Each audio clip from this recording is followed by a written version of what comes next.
Welcome to the last breakfast. Please enjoy the video. In this video, I will show how to replace a cabin air filter. First, ensure your vehicle is parked safely and the engine is off.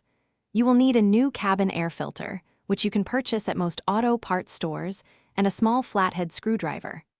This easy method will help you breathe cleaner air inside your car and is a quick, straightforward maintenance task. To access the cabin air filter, open your glove compartment all the way. Look for the two small damper arm clips, one on each side of the glove box. Carefully push inward on the sides of the glove box to disengage it from its hinges. This allows the glove box to swing down further, revealing the filter housing behind it. Be gentle to avoid damaging any components. Once the glove box is out of the way, you'll see a rectangular housing cover. This is where your cabin air filter resides. There are usually two small clips on the sides of this cover. Unclip them to release it. Carefully pull out the old filter.